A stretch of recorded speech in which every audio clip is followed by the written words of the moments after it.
Assalamualaikum warahmatullahi wabarakatuh. Kembali lagi bersama saya Fajar Rijik dari kelas PNJS 2A NPM 192191012.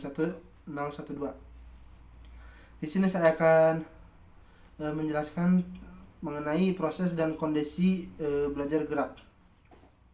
Langsung saja ke materi. Untuk yang pertama ada proses belajar gerak. Apa itu belajar gerak? Belajar gerak merupakan sebagian dari belajar melalui dari belajar secara umum. Sebagian dari belajar gerak mempunyai tujuan tertentu, yaitu untuk menguasai berbagai keterampilan gerak dan mengembangkannya. Keterampilan gerak yang dikuasai bisa dilakukan untuk menyelesaikan tugas-tugas gerak untuk mencapai sasaran tertentu.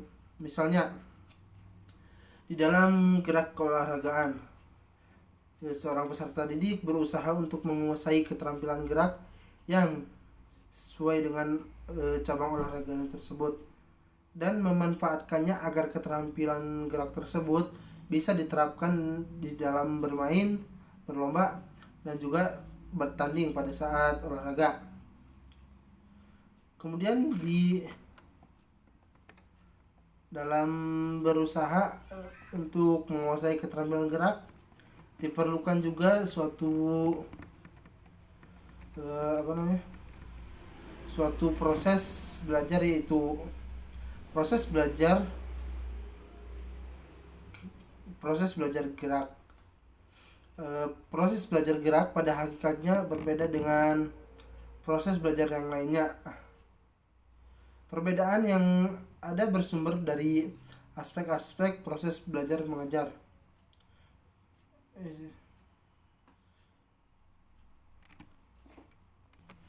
Kemudian Fitch dan Fonser di dalam menjelaskan tahapan atau fase belajar gerak menekankan pada tingkat penguasaan pelajar, sedangkan Adam lebih menekankan pada bentuk perilaku pelajar. Walaupun demikian, dasar berpikirnya sama. Teori yang mereka kemukakan yaitu yang pertama, fase belajar dan gerak menurut Fitch dan Fonser. Fitch dan Posner mengemukakan bahwa proses belajar gerak keterampilan terjadi dalam 3 fase, yaitu fase kognitif, fase asosiatif, dan fase otonom.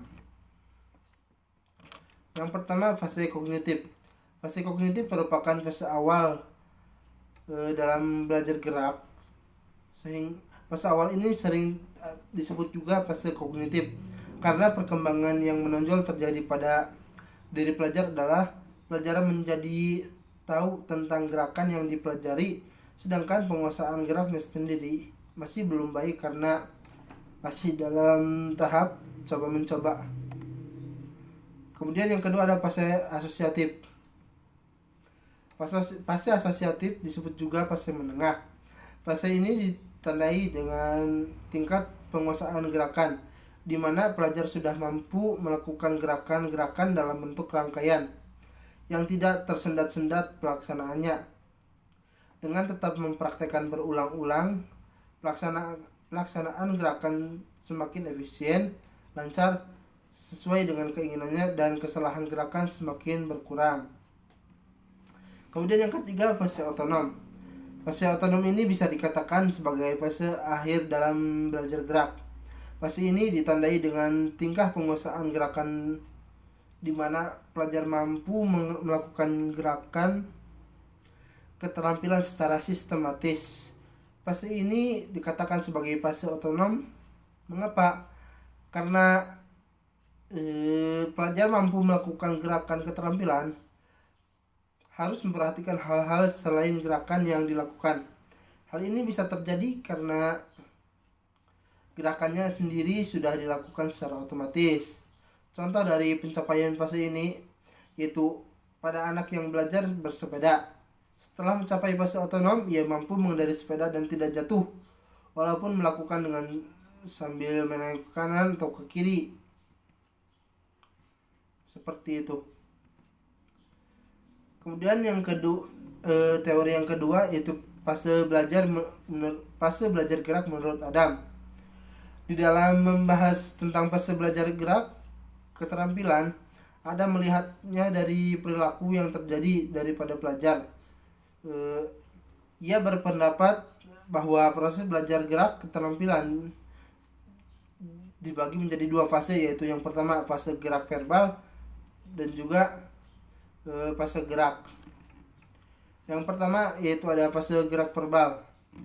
Fase gerak verbal ini yaitu fase gerak-gerak yang dimana gerakan yang dipelajari masih berada dalam pikiran.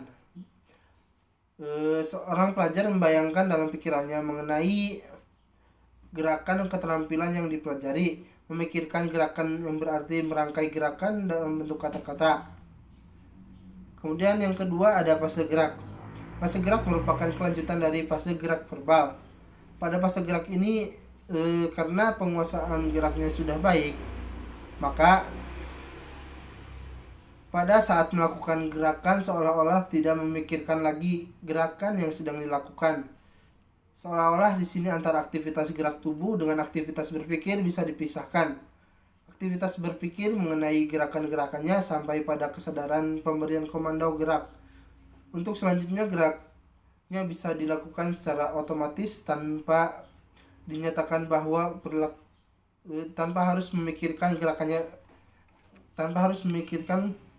gerakannya lagi. Kemudian materi yang selanjutnya yaitu kondisi belajar gerak.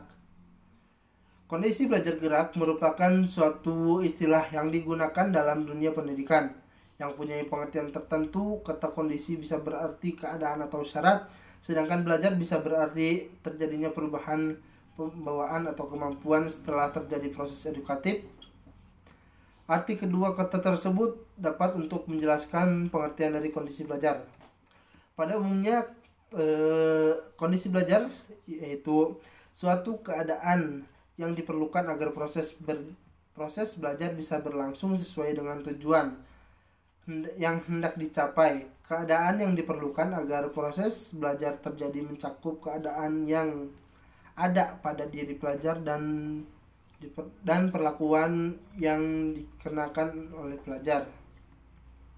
Kondisi pelajar harus disesuaikan dengan jenis belajar yang ditangani dalam proses belajar mengajar. Kondisi belajar yang sesuai untuk belajar kognitif, belajar afektif, dan belajar gerak adalah berbeda-beda. Masing-masing memiliki jenis belajar tersebut memiliki penanganan yang berbeda. Yang pertama, kondisi internal dalam belajar gerak. Kondisi internal adalah keadaan yang seharusnya ada pada diri si pelajar. Kondisi internal ini dalam belajar gerak meliputi dua macam. Yang pertama, belajar gerak harus mengingat bagian-bagian gerakan keterampilan. Kemudian yang kedua, pelajar harus mengingat urutan-urutan serangkaian kegiatan. Kemudian kondisi yang kedua yaitu kondisi eksternal dalam belajar gerak. Kondisi eksternal dalam gerak ini adalah stimulus dari luar diri pelajar atau perlakuan yang dikenakan pada diri pelajar agar proses belajar bisa terjadi. Kondisi eksternal meliputi 4 macam, yaitu sajian instruksi verbal, sajian instruksi visual, kegiatan praktek, dan penyampaian umpan balik. Kondisi yang pertama yaitu sajian instruksi verbal. Instruksi ini bisa diterjemahkan menjadi pengajaran menggunakan kata-kata.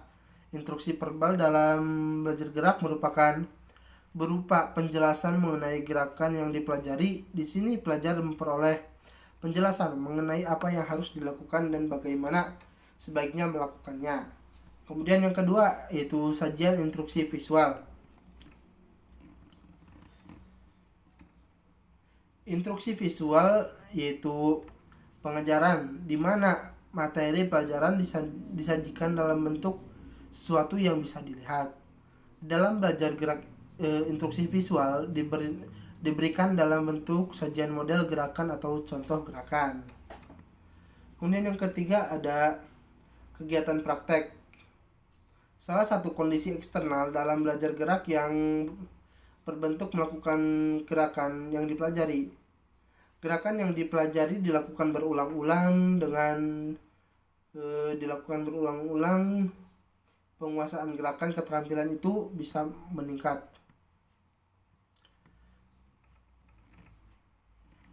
Kemudian yang keempat yaitu penyampaian umpan balik. Umpan balik di sini yaitu merupakan masukan yang diterima oleh si pelajar sehubungan dengan apa yang telah dikerjakan oleh si pelajar tersebut. Dari umpan balik, pelajar menjadi tahu apa yang telah dilakukan adalah benar, atau pelajar menjadi tahu apakah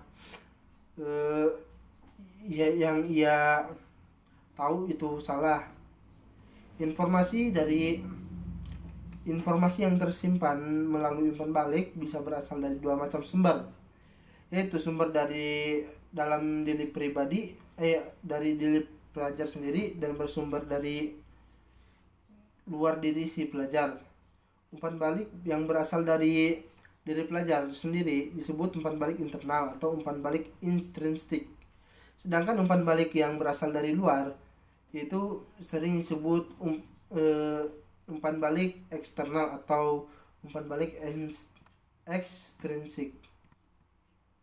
Mungkin cukup sekian yang dapat saya sampaikan.